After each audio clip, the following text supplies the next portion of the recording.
नमस्कार स्टूडेंट्स, मेरा नाम है सद्दाम हुसैन। आप सभी का हरदा डिग्री कॉलेज की ऑफिशियल यूट्यूब चैनल पर स्वागत है। आज हम देखेंगे बीएससी थर्ड ईयर का डिस्क्रीट मैथ्स के इम्पॉर्टेंट क्वेश्चन, क्योंकि ये अभी एग्ज़ाम का टाइम है। तो कुछ इम्पॉर्टेंट टॉपिक्स मैं लेकर आया हूँ जो कि पिछले सालों के पेपर्स में क्वेश्चन जहाँ से रिपीट हुए हैं, जो टॉपिक्स रिपीट हुए हैं। तो स्टार्ट करते हैं आज का वीडियो। हमारे पास है BSc third subject discrete maths, जिसको हम हिंदी में विविक्त गणित कहते हैं। यहाँ पर यूनिट नंबर फर्स्ट और यूनिट नंबर फर्स्ट में आपके पास दो टॉपिक हैं। पहला टॉपिक है यहाँ पर बुलियन फंक्शन, जिसको हिंदी में हम बोलते हैं बुलिय फलन। यहाँ से आपको कंजक्टिव एंड डिसजंक्टिव, देखिए पहला है हमारे पास disjunctive normal form and conjunctive normal form. Hindi में इसे हम बोलते हैं संयोजनी प्रसामान्य रूप और वियोजनी प्रसामान्य रूप। ठीक है, डिसजंक्टिव मतलब संयोजनी और कंजक्टिव मतलब वियोजनी। तो ये आपके पास संयोजनी और वियोजनी प्रसामान्य रूप, ये आपको कंप्लीट करना है। यहाँ से इसके एग्जाम्पल यहाँ से करना है आपको।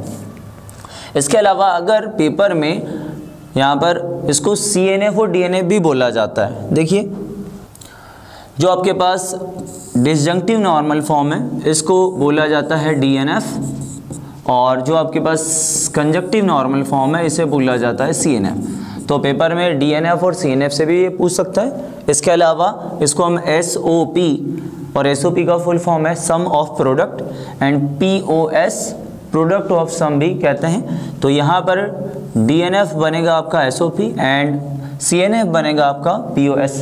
तो इस तरह से ये टॉपिक आपको यहाँ से कवर करना है। इसके ऊपर डेफिनेशन नहीं आती है, इसके ऊपर बेस्ड एग्जाम्पल आते हैं। ठीक है, सेकेंड टॉपिक है हमारा रिलेशन, जिसको हम बोलते हैं संबंध। यहाँ से ज़्यादातर डेफिनेशन ही आते हैं।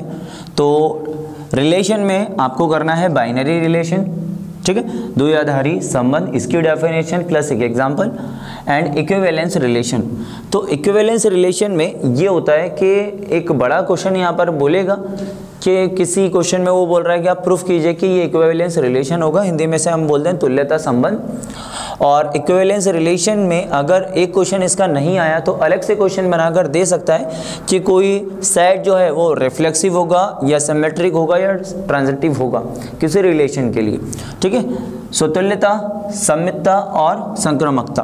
ठीक है, तो यहाँ पर इक्विवेलेंस रिलेशन, और इक्विवेलेंस रिलेशन पर नहीं आया क्वेश्चन तो अलग से पूछ सकता है रिफ्लेक्सिव है, सिमेट्रिक है या ट्रांजिटिव है, या फिर शॉर्ट नोट में पूछ सकता है कि आपका रिफ्लेक्सिव क्या होता है, सिमेट्रिक क्या होता है या ट्रांजिटिव क्या होता है। ठीक है, इसको हम बोलते हैं हिंदी में स्वतुल्यता, और सिमेट्रिक होता है सममितता, और ट्रांजिटिव होता है आपके पास संक्रामकता। तो इनके ऊपर बेस्ड एक एग्जाम्पल भी तैयार करके जाइएगा, क्योंकि यहाँ से डेफिनेशन एंड एग्जाम्पल। तो फर्स्ट वाले से आपको क्वेश्चन करना है, सेकंड वाले से डेफिनेशन प्लस एग्जाम्पल करना है। देखते हैं यूनिट नंबर सेकंड की बात करें तो यहाँ से डेफिनेशन एंड एग्जाम्पल ही है। तो पहला टॉपिक है हमारे पास पार्शियल ऑर्डर रिलेशन। तो जिसने इक्विवेलेंस रिलेशन कर लिया उससे पार्शियल ऑर्डर रिलेशन भी बन जाएगा, क्योंकि इसमें थोड़ी सी टर्मिनोलॉजी चेंज होती है। इसको POS के फॉर्म में लिखते हैं बस। ठीक है, अगर आप पार्शियल ऑर्डर रिलेशन में इक्विवेलेंस रिलेशन दोनों को प्रूफ कराना चाहते हैं तो वहाँ पर भी सिमेट्रिक, ट्रांजिटिव और रिफ्लेक्सिव तीनों ही रूल लगते हैं। सेम यहाँ पर भी वही के वही लगते हैं, थोड़ा सा चेंजेस होता है। इसको हम बोलते हैं पार्शियल ऑर्डर रिलेशन को अंशतः क्रम संबंध। ठीक है, तो इसका डेफिनेशन एंड एग्जाम्पल आपको कवर करना है। इसके बाद आता है हेस डायग्राम। तो ये हेस डायग्राम को हिंदी में कहते हैं हेस आरेख। इसकी भी परिभाषा, इसकी भी डेफिनेशन और एक एग्जाम्पल।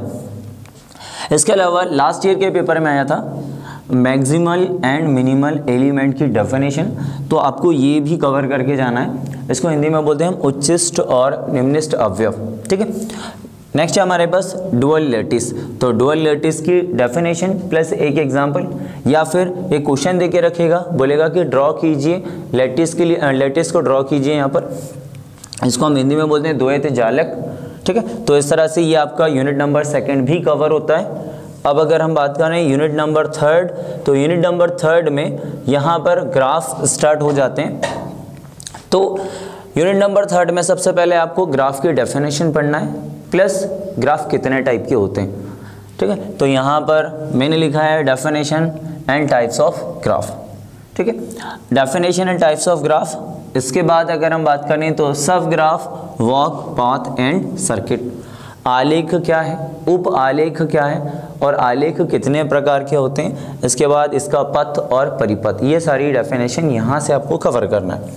नेक्स्ट है मोस्ट इम्पॉर्टेंट, जो कि लास्ट ईयर के पेपर में भी आया था, ये है आपके पास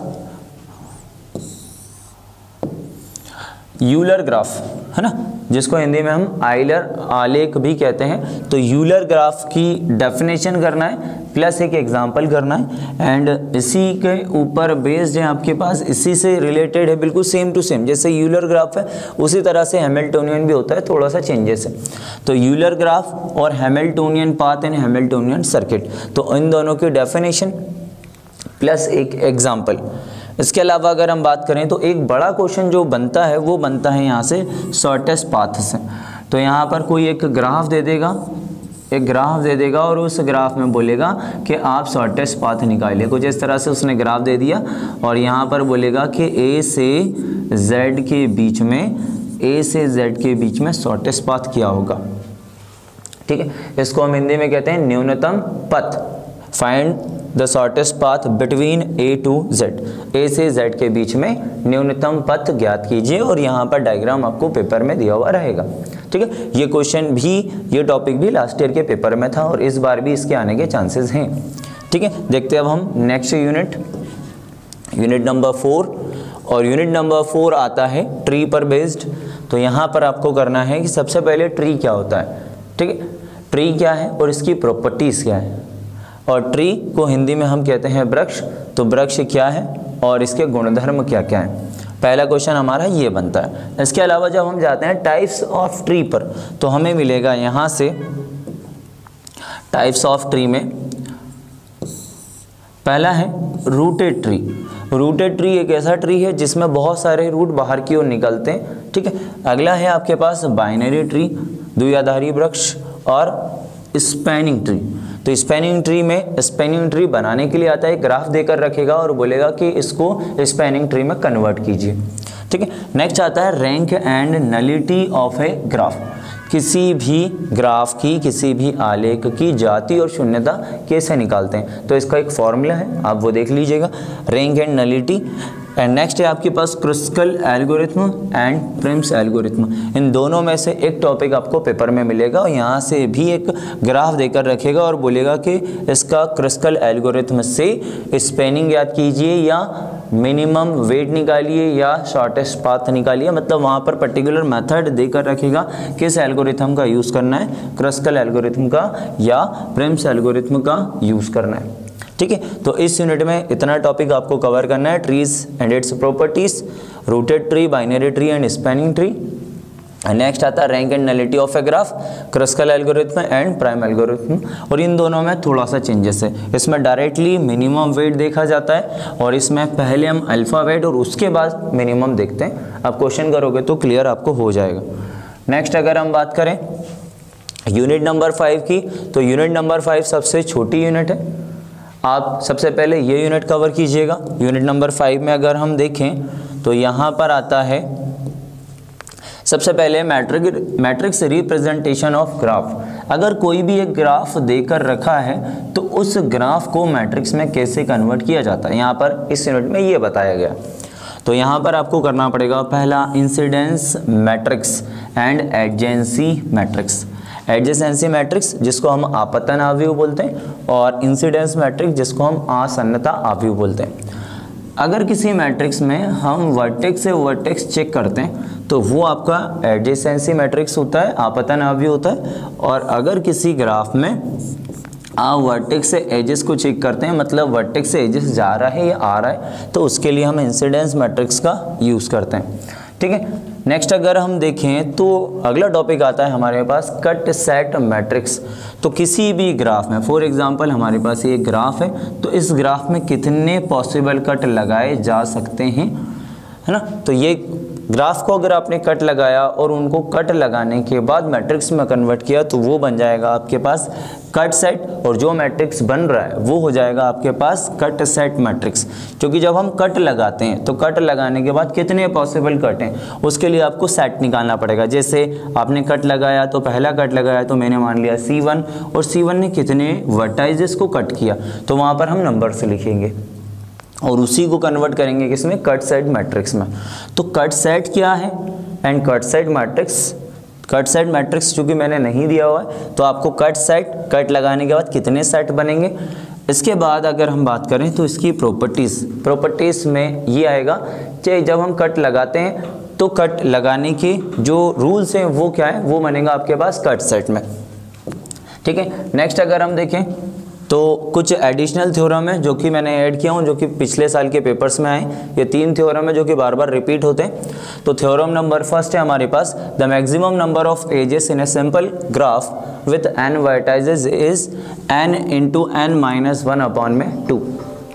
ये 2022 के पेपर्स में था, आप देख लीजिएगा। ये थ्योरम भी ये आपको ग्राफ वाले जो पोर्शन है वहाँ पर मिल जाएगा, जहाँ पर हमने ग्राफ, टाइप्स ऑफ ग्राफ, सब graph, walk, path and circuit वाले में ये थ्योरम वहाँ पर आपको मिल जाएगा। एंड एक थ्योरम और है जो कि ये भी रिपीट होता है, थ्योरम है let G be a simple graph with n vertices. अगर हमारे पास G एक सिंपल ग्राफ है जिसमें कितने वर्टाइजेस हैं, n वर्टाइजेस हैं, यहाँ पर n सीड्स हैं। If G has k components, जिसमें कितने कंपोनेंट्स हैं, k कंपोनेंट्स हैं, then the maximum number of edges, तब उसमें मैक्सिमम नंबर ऑफ एजेस जो हैं that G can have are graph with, तब उसमें मैक्सिमम नंबर ऑफ एजेस को किससे डिनोट या k से रिप्रेजेंट किया जाता है, n माइनस के इंटू n माइनस के प्लस 1 और पूरे के अपॉन में कितना 2। तो ये थ्योरम भी आप देख लीजिएगा। एंड नेक्स्ट है हमारे पास जो ट्री वाला यूनिट था, उस यूनिट में से आपको कवर करना है यूनिट नंबर 4। यहाँ से एक थ्योरम बनता है, a tree with n vertices has n minus 1 edges. अगर किसी ट्री में n वर्टाइजेस हैं तो उसमें एजेस कितने होंगे, n माइनस 1 होंगे। ये हमको प्रूफ करना है। यदि किसी वृक्ष में n शीर्ष हैं तो भुजाओं की संख्या कितनी होगी, n माइनस 1 होगी। तो इस तरह से हमने सारी यूनिट्स को देख लिया। ठीक है, यूनिट नंबर 1 to 5 तक और कुछ एडिशनल थ्योरम है। ठीक है, तो यहाँ पर आप इतना पढ़ लीजिएगा। ओके, तो मिलते हैं अब हम नेक्स्ट क्लास में नेक्स्ट वीडियो के साथ।